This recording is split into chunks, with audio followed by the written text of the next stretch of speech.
Hello, Internet. It is time for a July 2015 grand edition of Wednesday's Serial.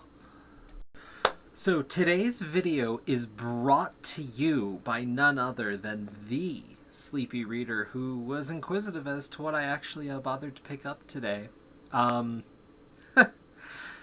And so, here we are. I'm actually going to only talk about part of what I picked up because I want to do a separate DC video, and I kind of am hesitant to promise videos because I've been lazy of late. But it would be so much that, keep things separated.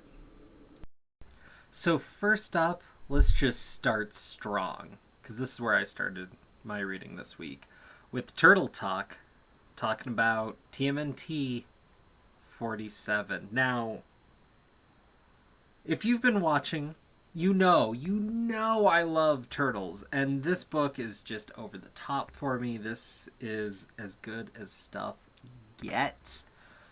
But this issue brought it up for me because as much as I love so many of the characters, Casey Jones is a character I've appreciated. I like, he's surrounded by all these things I love, but he's never a character I've really had kind of a moment with where it was like, yeah, like that moment that allows you to key in and love the character. I think we all have it with characters that we really like. As much as, there's the stories and whatnot that we like, there's that moment that allows you to key in and just opens up and makes you appreciate it so much more. It's going to be interesting for me now because Casey Jones in this issue went from being kind of this ruffian that kind of was along with the Turtles to a character I kind of got. In this issue, he really becomes like a folk hero for his block when fighting against his dad. And the fallout of that is just incredible. And we get so much more than that in this issue. We get some play with the Shredder and the Foot, and seeing stuff with Donnie and the rest of everything else. Man, we're at 47. I can really feel something building for issue 50, and we're going to be in the thick of it again. Man, if you can take what should be a quiet issue for a book and make it this monumental, I mean, the big stuff just hits even heavier. It's really incredible. If you've been slacking on your TMNT, just pick, this is the Wednesday Serial #1 pick. We Stand on Guard, BKV, and let's see here, Steve Skroke, I want to say. So, America declares war on Canada, presumably only for the most noble of reasons. And we end up spending the issue following around these dirty terrorist resistance, speaking French, of course, and we have to try to interpret the noble intentions of the world's greatest nation through the eyes of these dirty Canucks. It's an interesting thing to kind of touch on the fact that, there's this nation up there that's just filled with, all these horrible and evil people. And seeing, those tensions finally come to rise. I mean, we're seeing in fiction here, but I think the real world tension right now is palpable, making this maybe too edgy of a book. We'll see how people respond. I find it interesting to be getting it from that point of view, though. So, long live America. And by the way, there's this bizarre thing in here about Superman having relations to Canada. We should just kill that bizarre propaganda now. But it's interesting to see the author spinning these kinds of lies that, the deceitful Canadians would. It's interesting to have a creator that can tap into that kind of perverse mindset. So if you're looking to get to the darker side of, that nation, I think you could pick up this book. But if you're squeamish to real world politics and whatnot, I would stay away from this title because I feel like it's going to be really volatile. Chew issue 50. I can't... there's no way to talk about this with, I mean, okay, so it is a drop down, drag out brawl that's been coming, building up from issue 1. Tony takes on the Collector, and it is as incredible as it gets. It shows that even in like drop down action, this series has a way to like pull out its quirky little bits and make that fight have resonance in a weird way. I kind of want to align that to something like Naruto, but obviously pulled off way more expediently and more powerfully in a way. But I don't know. Weird correlation aside, anyways, amazing issue.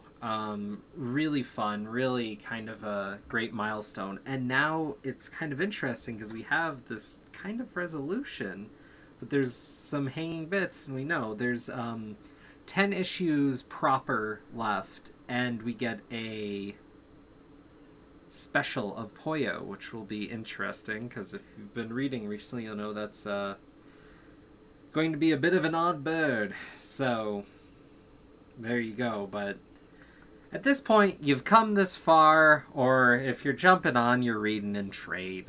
That's how it's done, and there you go.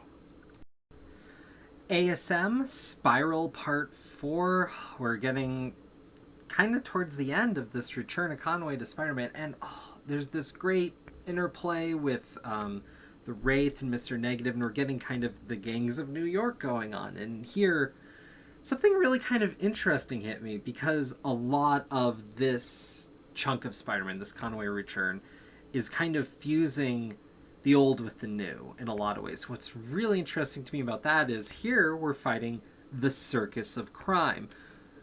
But if you've been following things with the circus kind of more of late, and things in that area, where if you think about it, a lot of Marvel comics especially, but comic superheroes in particular, come from that kind of circus and carny mindset and mentality. So much is kind of based there, and the costumes at the very least for most of these characters, and the strong man proper. But beyond all that, the circus of crime is really interesting, because I can see that kind of being a pithy, interesting thing, back in the day when it came out.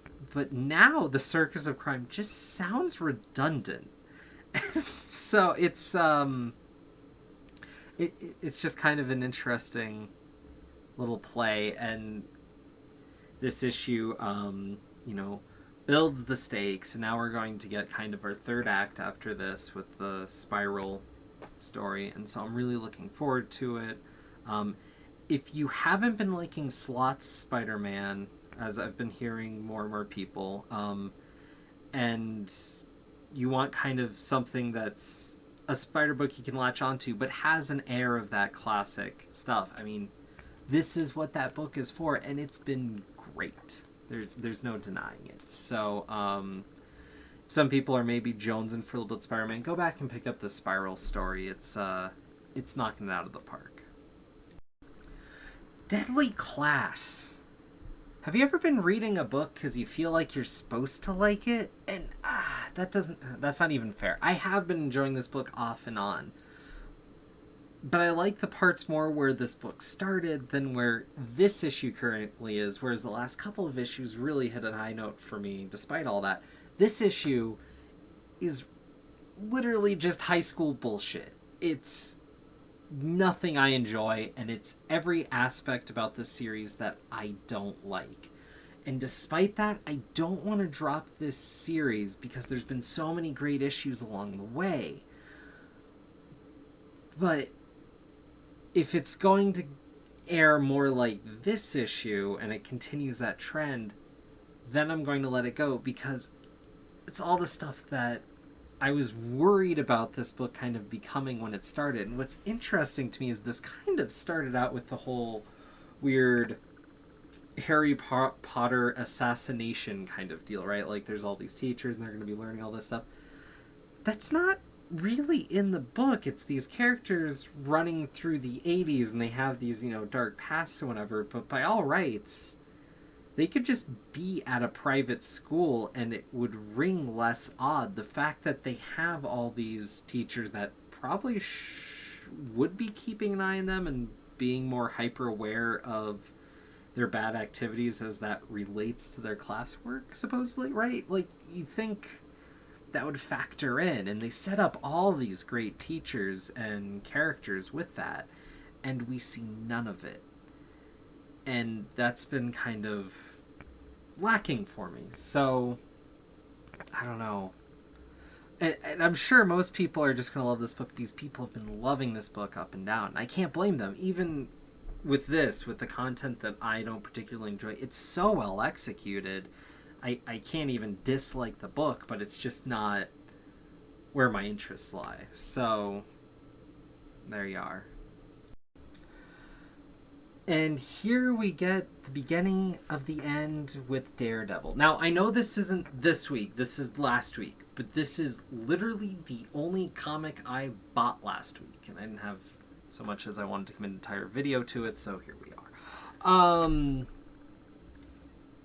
We're getting the end of this Wade stuff, and it may have not been intentional, but the echoes of the Netflix show was all over this, and it really hit me the wrong way. I mean, we're pulling in the Kingpin here at the last minute when this Daredevil series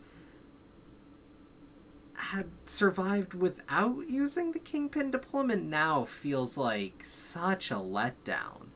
And then to have the whole Kingpin with art thing, it just, I didn't like it. And of course we have this whole deal with the devil. And seeing where that goes, I just, I mean, again, this is a book that was well executed, but the idea and just the fact that this is the handoff, I just, it felt dirty. It felt really dirty.